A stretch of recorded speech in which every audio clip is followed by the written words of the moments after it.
Salut les phénomènes, comment allez-vous après cette belle victoire contre l'Atlético Madrid? Enfin belle, tout est relatif, vous m'avez compris, l'essentiel c'est qu'il y a les 3 points, nouvelle vidéo, actualité sur le FC Barcelone. Malheureusement, on ne va pas y échapper. Encore une fois, la question de prolongation de Sergio Busquets, oui, bien évidemment, comme d'habitude. Comme toujours, on n'arrive pas à échapper à ce dossier. Bien évidemment, Busquets, ça refait surface du côté de Al Nassr ou encore le Barça qui veut lui proposer une offre de prolongation jusqu'à janvier prochain. On va détailler tout ça ensemble. Si le contenu te plaît, n'hésite pas à me soutenir avec un petit like, un petit abonnement, ça me ferait extrêmement plaisir. Et au passage, s'il y en a parmi vous qui aimeraient se procurer des affaires de football à très bas prix, les maillots du FC Barcelone ou de n'importe quel club à peine 26-25 € avec le code promo CASHJR15, c'est encore moins cher, ça tournera aux alentours d'une vingtaine d'euros. N'hésitez pas à passer par mon lien dans la description, il y aura mon code promo, il y aura tout ce qu'il faut. Voilà, maintenant que ça c'est dit, passons directement à l'actualité du jour. Alors aujourd'hui, il n'y a pas énormément d'informations non plus, mais ce n'est pas grave. Hier, on a eu les 3 points et ça, c'est déjà beaucoup. Allez, on commence directement, on se lance dans le bain avec Busquets. Comme ça, on se débarrasse de ça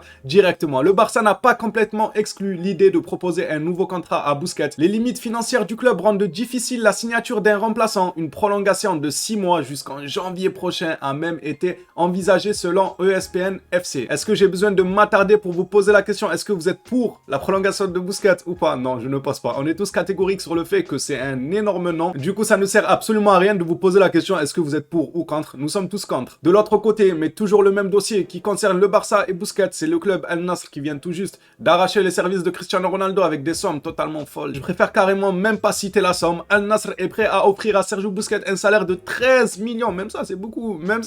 13 millions net par an pour le faire signer. L'Inter Miami reste également intéressé. Busquets a envisagé de quitter le Barça en janvier, mais a été convaincu de rester jusqu'en juin. C'est un truc de fou quand même. Les joueurs voulaient partir, mais quand t'as des avis d'Enrique qui te dit que t'es primordial, qu'il aimerait t'avoir à la prochaine Coupe du Monde, que Xavi compte sur toi, qui te fait enchaîner 120 minutes contre une équipe de Division 3, ensuite un énorme match face à l'Atlético Madrid, bah si les coachs estiment que j'ai encore de quoi apporter, de quoi aider le club, bah pour lui, j'ai l'impression que lui, il a l'impression de bien faire en vrai les gars. Non, on est beaucoup à en vouloir à Busquets, mais réellement, ça se trouve en réalité... C'est son entourage le problème. C'est eux, il faut qu'ils nous expliquent qu'est-ce qu'ils voient à Busquets. Et hormis le fait qu'ils lui voient un talent, un équilibre, parce que certes, c'est sûr que s'ils comptent autant sur Busquets, c'est que les coachs arrivent à avoir un équilibre avec Busquets dans l'effectif. Mais là n'est pas la question. La question, c'est le futur. Même si tu arrives à avoir un équilibre avec Busquets, c'est jusqu'à quand? C'est ça la question en fait. On va dire que Xavi remue ciel et terre pour prolonger Busquets d'une saison, on va dire. Et après, la saison d'après, tu fais comment? Donc autant commencer dès maintenant à installer le remplaçant de Busquets que tirer sur Busquets et au final, quand il part, bah tu vas te dire ouais en fait j'ai pas préparé l'après Busquets. Ce qui nous est arrivé en fait ces dernières saisons, c'est qu'on n'a pas préparé l'après de nos joueurs. C'est ça qui nous a mené dans un gouffre, le fait de ne pas préparer l'après de nos joueurs et le fait que la préparation qui a été faite du coup précipitamment a engendré des erreurs d'achat. On a acheté des joueurs à des prix trop excessifs qui ne se sont pas adaptés. Au final ça nous a encore plus plongé dans un gouffre. Donc le Barça, il faudrait apprendre de ses erreurs. Busquets, moi je vous le dis les gars, si Xavi me dit oui il y a un équilibre et tout, ok je veux bien l'accorder, il y a un équilibre, il n'y a pas de souci, ce que tu veux Xavi, ce que tu veux Enrique, juste nous casse pas la tête. Mais il faudrait quand même penser à l'avenir. Là, on ne parle pas d'une prolongation de contrat de 5-6 ans, on parle d'une prolongation de contrat de quelques mois, de 1 an. Donc il faut commencer à songer à l'avenir. Et quand on voit comment Xavi utilise Busquets depuis le début de la saison et la saison passée, on dirait pas qu'il est en train de petit à petit retirer Busquets pour installer quelqu'un d'autre à sa place pour qu'il prenne les habitudes. Au contraire, il compte que sur Busquets. La question, c'est jusqu'à quand? Diario As de leur côté nous parle d'Eric Garcia, toujours partagé par la page Actu Barça. Eric Garcia a des raisons de s'inquiéter. Il est actuellement le 5e défenseur central et même Marcos Alonso est devant lui. Je sais pas comment c'est possible pour que Marcos Alonso soit devant quelqu'un, mais GG à lui, il est devant Eric Garcia. C'est quand même notable, franchement. Je l'aurais mis devant personne. Même lui, Eric Garcia, ils sont devant personne. Faut leur faire un classement que eux deux en fait. Eric Garcia et Marco Alonso et ensuite on met le reste, Koundé, Christensen, parce que je suis désolé, ça côtoie pas ce genre de défenseur. Après, je trouve pas qu'il a fait un début de saison dégueulasse. Franchement, son début de saison, il était bon, hein, Eric Garcia. Mais maintenant, il faudrait pas non plus que ce début de saison bon lui fait croire que c'est devenu un Carles Puyol en défense et que maintenant il peut prétendre à être 2e ou 3e défenseur. Non, parce qu'il y a du solide devant. Franchement, il y a du solide quand on voit les matchs de Koundé, même si des fois, voilà, il passe à travers. Quand on voit les matchs surtout de Araujo et Christensen, hier encore, qui ont assuré face à l'Atlético Madrid, bah ça va être compliqué pour Eric Garcia et c'est à juste titre. On peut même pas dire que c'est injuste. En réalité, c'est à juste titre. Mais le joueur ne doit pas s'inquiéter. Il est encore jeune et c'est ça de jouer au FC Barcelone. T'as des patrons devant toi et tu dois aller les titiller, tu dois aller, voilà, les bouger un peu pour que justement eux ils se surpassent pour pas perdre leur place. Il faut que ce soit soit de la concurrence saine et qu'il ne commence pas à se précipiter en pensant que tout lui est dû. On a vu les joueurs qui pensaient que tout leur était dû, où ils ont fini. Xavi Simons, même s'il commence un peu à se reprendre, mais on a vu son départ à gauche, à Paris, là-bas il repart aux Pays-Bas. Ça ne leur a pas toujours donné raison. On pense à Moriba aussi, Riqui Puig aussi, ces joueurs-là qui se sont empressés, qui étaient inquiets de leur place, leur temps de jeu, au lieu de prendre leur mal en patience, de se dire qu'on est au Barça, on accepte d'être sur le banc, et ensuite prouver pour prendre une place de titulaire, bah eux non, ils s'impatientent, ils veulent tout et tout de suite, du coup ils font des mauvaises erreurs en quittant le club, et au final ils ne se retrouvent pas ailleurs. Donc mon avis un peu sur cette situation d'Eric Garcia, c'est qu'il doit prendre son mal en patience et se dire que c'est le Barça, qu'il faut travailler 2 fois, 3 fois, 4 fois plus pour titiller les plus grands et essayer de gratter une place de titulaire. Ça ne va pas être une chose facile, comme je l'ai dit, devant, il y a des patrons, mais c'est le principe même de jouer dans un grand club. Ferran,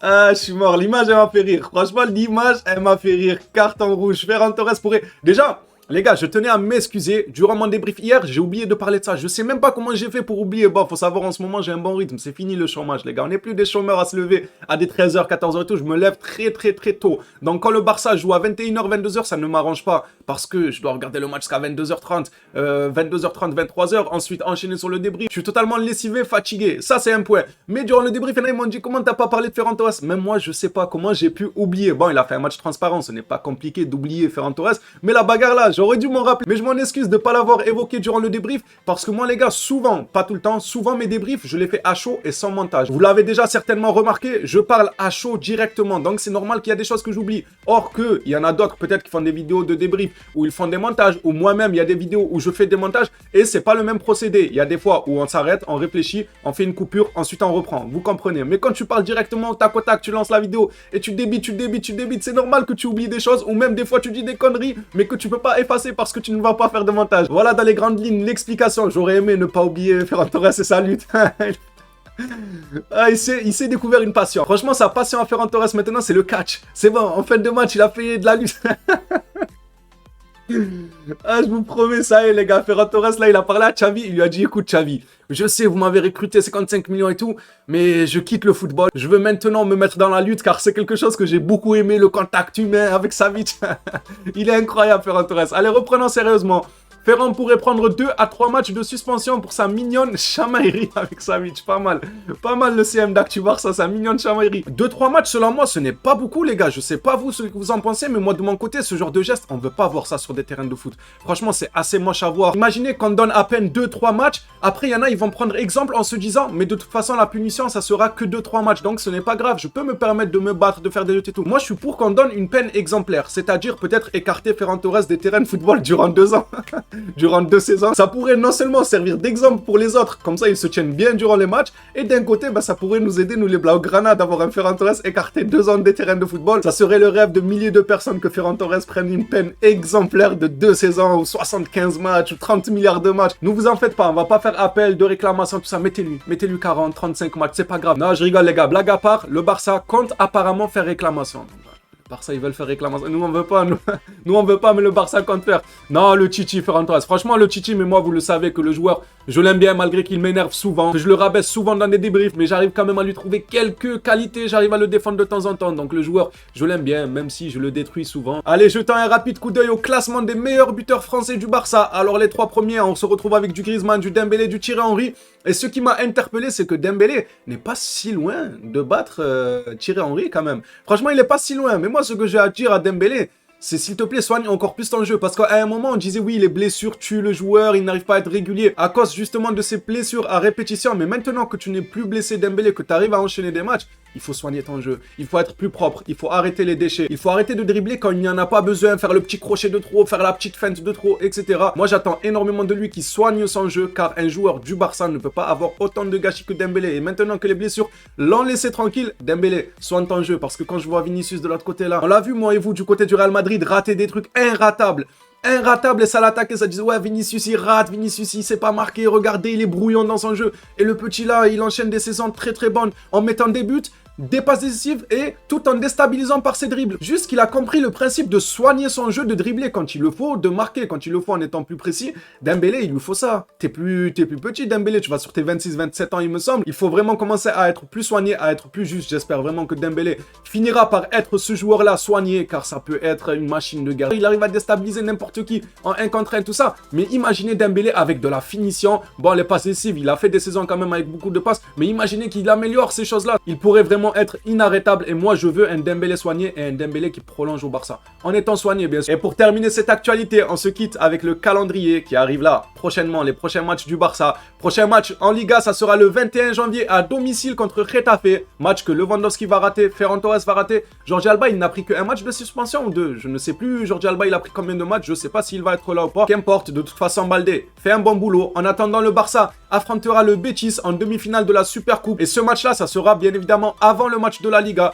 En coupe, ce jeudi, c'est Ceuta ou Cueta, j'ai toujours pas appris à le dire. En 8e de finale de la Copa, le 18 janvier. Donc le prochain match du Barça sera le 18 janvier face à Ceuta. Et en Liga, Ceuta ou Cueta. Pardonnez-moi les gars, je suis obligé de toujours préciser parce que je sais, il y en a dans les commentaires qui vont dire « Ouais, on dit comme ça, on dit comme ça. » Je sais pas le dire. Je le dis clairement, je sais pas comment on dit Ceuta ou Cueta. Donc je préfère le préciser comme ça, il y en a, ils viennent pas en mode ils savent tout. Eux, ils tiennent le monde. Ouais, non, c'est comme ça, tranquille. Dis-moi comment ça se prononce. Les prochaines vidéos, on prononcera ça comme il faut. Mais je suis obligé de tout le temps préciser pour pas qu'il y en a qui jouent trop les gros bras pour rien du tout. Juste pour un nom de club. Le gars, il croit détenir le secret de la NASA ou le secret de Coca-Cola.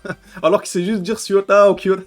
Laissons tomber, passons à autre chose. Le 18 janvier, le Barça face à Kyoto.